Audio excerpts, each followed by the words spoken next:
Lewis Hart here for The Ring magazine. Delighted today to join with one of the most popular people in UK boxing at the moment.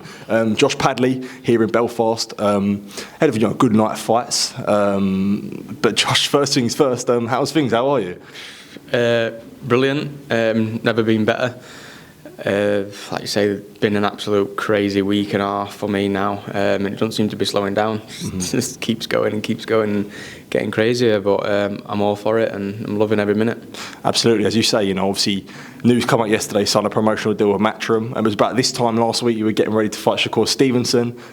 This time 2 weeks ago, I don't think you'd imagine any of this would have happened. So just, I guess, sum up to me like these past 10 days or so, if you even can, like how mad is it that it's changed so quickly? Yeah, it has been an absolute roller coaster, and the last 10 days everything that I thought my boxing career, what I've hoped for my boxing career would be over the last sort of 6 years as a pro, and it's happened, like I say, in the last 10 days, all from obviously getting the opportunity to fight Shakur, Turkey obviously accepting that and letting me jump on a late notice flight to come over, and it's been a dream come true ever since. I was going to say that there. Does it show it's just how mad boxing can be? Because you've been a pro for 6 years, you've been craving these opportunities, boxing, under the radar in a sense, and to have it just flipped in, not overnight.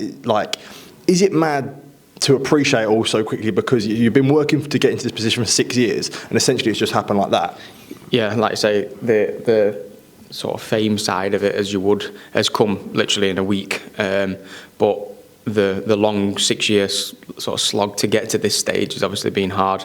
So it's good to, like I say, reflect on that, and now it's all about this next stage in my career and the journey going forward with Matchroom, make the most of it and prove what I can do as a full-time athlete with a proper team behind me, actually in my corner. Yeah, as you say there, a full-time athlete, which we'll get into in a minute. But first, as I say, signing with Matchroom now, getting a promotional deal, that must be a really, really good feeling to feel like you've got a bit of love behind you as well. Yeah, obviously that's what I wanted all along.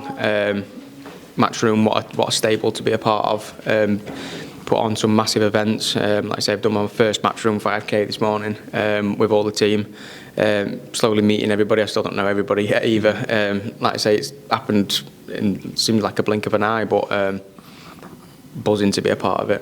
What was that conversation like, and how quickly was it till after Saturday to then being not signed to Matchroom? We had a comeback fight in the contract originally, so obviously if we didn't get the decision against Shakur, we would be able to rebuild ourselves. But that Monday, straight back off the plane, Matchroom were in contact and said, "Look, Josh, we like what you're about, and obviously we can see that you try harder and you tried your hardest in there. We want to give you a multi-fight deal rather than just a one-fight deal." And obviously that was music to my ears, because that's all I've craved for in my career. I've not had a proper promoter in years now, and like I say, the last 2 fights that I've had is literally jumping in at deep end and taking them risks. So it's going to be nice now, somebody on my side and developing me as a fighter in my career. Was a new house part of the contract? Trying to catch Eddie for them keys today, but I didn't get them off him. Yeah. But I guess now, where everything's happened so quickly, as you say, you are in such a fortunate position, and you've got this new notoriety in a sense. Does that allow you to be a bit more choosy in a sense? And when you've got loads of options, you can sort of, you can pick your own way in a sense, where it weren't really like that for before, even after Chamberlain. No, like I say, in the last 2 fights, obviously, Chamberlain were up at 140, which not my weight category at all, but given the opportunity I needed to prove myself, which we did do. Again, obviously Shakur, late notice sort of thing, world title shot, which is a bit of a different one. You can't turn them opportunities down at all. But now I'm excited to go forward and actually build my career, and have some structure behind it, and like I say, have a proper team that we're going to map a plan out, a fight plan, and develop it. Mm-hmm. Yeah, and a big thing for yourself as well, being a full-time athlete now. A big thing was made about the whole Electrician and everything like that, especially sort of on the American side and Shakur's side. But I guess just if you take me back to now you don't have to do it anymore, but being a full-time athlete, not full-time athlete, but being a boxer and being an electrician as well, what are those days like, especially in a camp? Yeah, like I say, I've always worked. The Mark Chamberlain fight, I had 8 weeks off for that one because obviously given the big opportunity it was, I didn't want to work at the same time and lose out on it. So that's sort of a little bit of a taster of what I can do given the opportunity.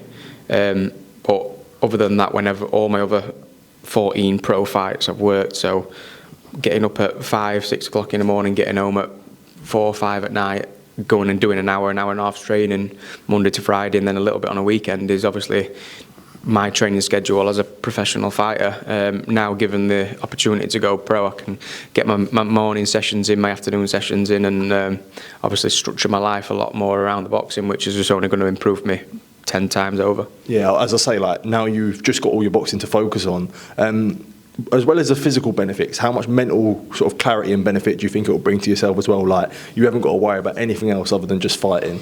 You know, that's it. Like I say, sometimes you can have a bad day at work, or like do some crap at work, and then obviously you've got to go and spar 10 rounds in the gym, which is not what you want to do sometimes. So I'm like I say, I'm looking forward to that. Everything now is going to be fully focused on boxing, and I do think that come the next year or something, I am going to level up again in terms of what my skills are in boxing. Yeah, I was going to say, once you get a taste of being at that level, very much is it an opinion that, you know, I've had that taste and I definitely want to stay there as well? Yeah, like I say, that world title level, I'm probably going to come down a few levels, rebuild, obviously get some wins back under my belt, but given a few years' time, I don't see why I shouldn't be at that level again. That's what I'm striving for. I want them top prizes in boxing, which is your world championship fight. So, like I say, the journey is sort of just beginning for me now. The whole new chapter. Yeah. Is it hard to appreciate because it's happened so quick? I don't know, because obviously the struggle's been, like I say, the last 6 years as a pro. I've done the working as well as the boxing, so it's next week when I start, I'll appreciate it then, when obviously I can start getting my 2 sessions in, etc. But now I'm just looking forward to it, and like I say, looking forward to getting to that next level. Just reflecting back on last week, for however long, like, you know, it wasn't obviously the ideal camp, but the account that you put in yourself, how do you reflect on fighting Shakur Stevenson? Like I say, I was frustrated that obviously I was getting dropped, because that's the first time that I've ever touched canvas in amateur and pro. I had 31 amateur fights, and that was my 16th pro fight, and I've never been on canvas yet, so that were a bit of a bitter pill to swallow. I think I did all right considering I think we're about an hour's worth of training for Shakur. Yeah. We had watched a few YouTube videos, and then obviously we're still doing the weight cut process, and we went to, I think you've seen the clips on Matchroom's Instagram. That were our preparation for Shakur Stevenson. So, given everything considered, obviously I know I tried as hard as I could in there, sort of thing. Would have been nice to obviously see the final bell, but like I say, I think everybody could see that I tried my hardest in there. Yeah. Was it made simpler when you didn't have a game, when you didn't have a game plan? Was it made simpler, and did you feel less pressure because you're like, you know what, I'm just going to go in there and just give what I can? I felt less pressure. I don't know if it made it simpler, because obviously, like I say, you're still in there getting punched. Obviously, there were no pressure on me, because everybody were already writing me off way before I'd got in there, and saying that obviously part-time electrician, all this sort of stuff. But I think all things considering, I give a good account for myself, and the best is yet to come. Like, I know we spoke in the dressing room after, but was there a point where you felt like, did you feel like did it feel like a proper loss in a sense, or did it feel like I've benefited here? Because I know Jason was very upbeat in the dressing room after as well. Like, you had a lot of people that were upbeat around you, but was there a case where, you know, you had that like losing feeling in a sense, if that makes sense of what I'm saying? Yeah, straight after, obviously, for the first 24 hours, I was devastated.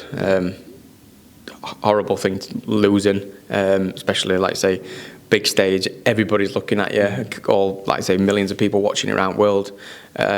I'd gone over there to do the unthinkable and obviously pull it off on 4 days' notice, because that's, like I say, when Tom Stalker, my manager, rang me, I sort of said to him straight away, well, imagine if we pull this off, because that's the story, it's going to go down in history, it's one of the greatest upsets ever. So that's what mindset I had going into that.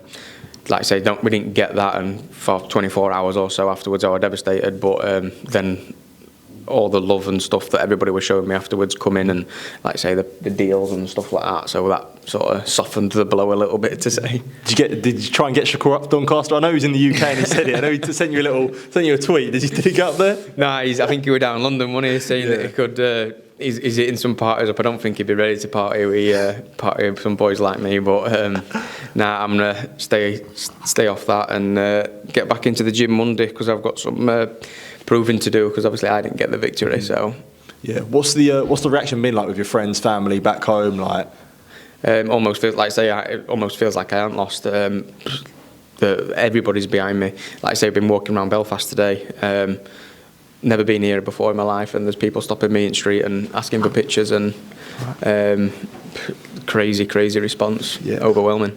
Yeah, I was going to say that, like when everyone's on your side now, and everyone's showing you love and that, like it's a good feeling, but it's also you sort of like, is it part of you that's wary in a sense, because that does bring, I guess, like clingers on, etc. and this and that. Like, are you wary of that? Yeah, we've got a good team around me and stuff like that now, so. I know who's there. I know who's been there from the start and stuff. And like I say, as fast as people are behind you, it can soon change with one bad decision. So I am wary of that. But I'll just keep being myself, and like I say, hopefully public keeping liking me. And like I say, when them fight opportunities come in again, I'll keep taking them and proving people wrong. I was going to ask you, like, how important is it now that you're at the level, and there has been that level up, that you've got that importance of your team around you, as you say, Steffi, Tom, Jason as well, and I'm sure, as I say, Jason's been the underdog so many times in his career. How important is it to have that sort of solidified team, that they were there before you and now they're going to be there as well? So is it important to have them people that were there, like when it was sort of when you were struggling in a sense? Yeah, like I say, when I walked into Steffi's gym, I think it was 4 weeks before Mark Chamberlain fight, we didn't have nothing there. I was getting a bit fed up with training, and it was like, is it really worth it, all this? Like I say, working as well as trying to train. But we stuck to it, and obviously the Chamberlain thing come off, and then it's been super quiet since that. But like I say, Jason still give me as much time in gym, even if we hadn't had a fight, then obviously we would have a fight. So hats off to Jason for that, and it's a good team, and I like the team dynamic, and like I say, fight week and stuff. That's where obviously when your headspace is in a certain way, your team's there to comfort you and stuff, and we get along, everybody's there, and we have a good laugh. So I like it. Yeah, just moving on now to potentially what's next. I spoke to Eddie Hearn yesterday. He spoke about numerous options for yourself. He also hinted at a move down to super featherweight. Would that be possible on the cards, do you think? Yeah, I think it would be. Obviously, we've toyed with the idea of super featherweight for a few years now, but it's always been the case of obviously doing that whilst working might just be a bit too much. But like I say, I made lightweight in 4 days' notice, which probably proves that I'm not a massive lightweight. Given a full camp, and my nutritionist Charlie's really good, I think super featherweight would be an option, and I think I'd be a scary force at super featherweight. So that is a potential. I think the next fight will be at lightweight, and then look at potentially moving down after that. Yeah, when it goes, I guess you talking about obviously a level down from Shakur Stevenson, who's obviously like top 10 pound for pound. Like, would you push towards, say, like a British title in a sense, or something like that? Would you say? Yeah, definitely. It'd be nice to pick up British, because, like I say, it's a lovely belt. Because I think I've been at Central Area title level. I should be WBC silver lightweight from the Chamberlain fight, but I didn't get that one, unfortunately. But yeah, like I say, drop down to a new weight category, and then you've got to prove yourself again. So going down to British level wouldn't deter me at all. I'd obviously go and get them titles and then move my way back up the ladder. Yeah. I think I did want to ask you as well. GBM actually put out a post that they've made an offer for yourself to fight Maxi Hughes on May 23rd, I think, at Keepmo.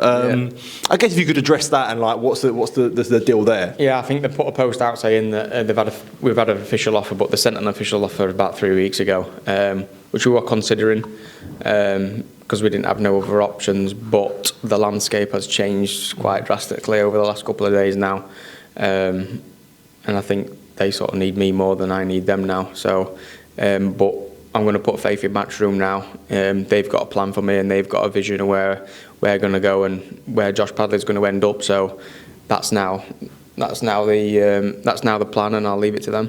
Yeah, as I say, Josh, just before I do sign off, if there's anything, any sort of final words you can say to sign off that's happened in these past like 10, 11 days. I don't know how it could be any crazier, but yeah, I guess if you just sort of sum up the last sort of 10 days and not having to, I guess, sort of be the electrician anymore. Yeah, like I say, the dreams that I fought for a world title, 4 days notice. I've obviously got a massive new following. People have taken to me. I've got a new promotional deal.